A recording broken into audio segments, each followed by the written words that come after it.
There's different layers of protection that are put in place for various types of visits.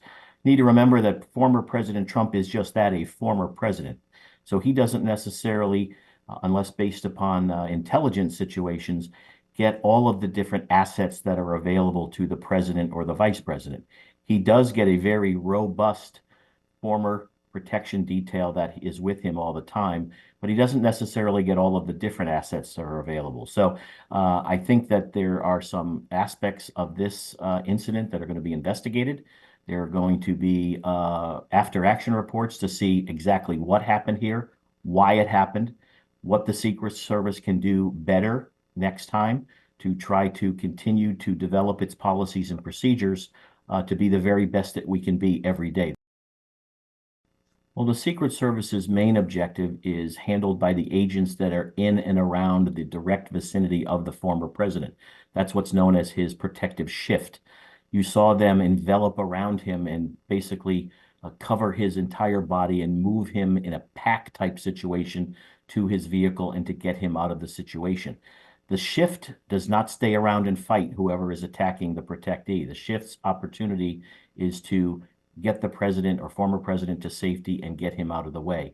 There are other assets available in and around the former president at rallies, at different events that are then enveloped to neutralize the threat as they did in this situation. So there are various levels of protective layers that all have different aspects and different responsibilities to make the entire protective mission as effective as possible. The Secret Service on site with its other state and local partners will secure that crime scene. An investigation will take place. That investigation will be handed over to the FBI and any local and state officials that were involved in the process. And then that incident, that assassination attempt, or whatever we are calling it at this point, will be investigated by the FBI. The Secret Service will not investigate the situation. The Secret Service will now look at what happened and how that they can, again, develop and continue to enhance their protective methodologies to make sure that things like this do not happen in the future. My guess is that the Secret Service, during its protective advance for this event, designated a hospital. The motorcade agents ran the route to that hospital, so the limousine driver knows exactly how to get there. That is done at every venue that a protectee of the Secret Service goes to. Obviously, 99.9% of the time, we never have to worry about going to the hospital. But in this instance, the motorcade moved directly to the hospital, the local hospital. The president would be checked out, admitted if necessary, treated if necessary, and if not, immediately moved to his plane to take him back to wherever he wanted to go, whether that was a DC or Mar-a-Lago. That would be determined by the former president's staff and his Secret Service detail.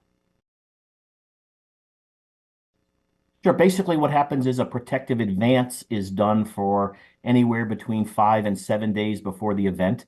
The detail will work with the local Secret Service office in that area to help liaise with state, local, and federal partners in that area to help us, the Secret Service, develop a very robust protective element within that venue.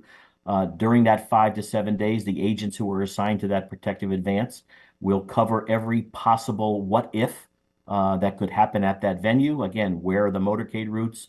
Where is the airport? How long does it take to get to the airport?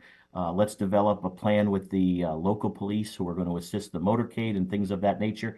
Again, 99.9% of the time, all of those things are done, and many of those things don't have to be implemented. But here's a perfect situation where it looks to me like a very good protective advance was done. Unfortunately, we had an incident, but the bottom line here is that the former president, was taken out of that venue and appears to be somewhat safe, although it appears he may have some injuries, but he is alive, and that's the most important thing here, as are all of the agents that are around him.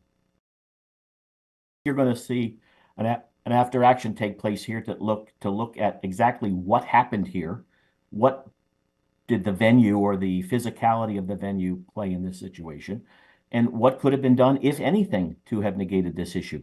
There may not be anything that could have been done, and this person was able to perform this nefarious activity without being detected by the Secret Service for some reason.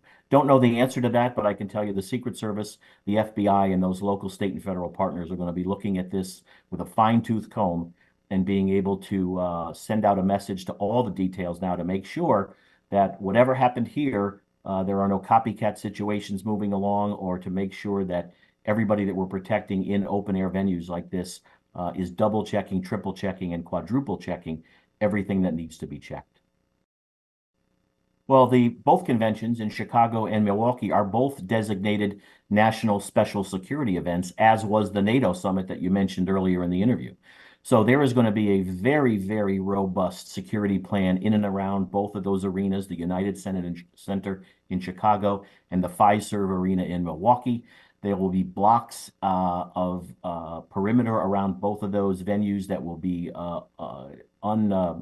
unpassable by local patrons or local residents.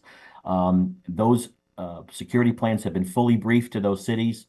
There will be areas where the buses can't pass, trains can't pass, all sorts of things of that nature. So there is already a very robust security plan in place that's been planned for the better part of a year with respect to those two national special security events. So my belief is that that will not change the security element in and around those two venues at all, not one bit.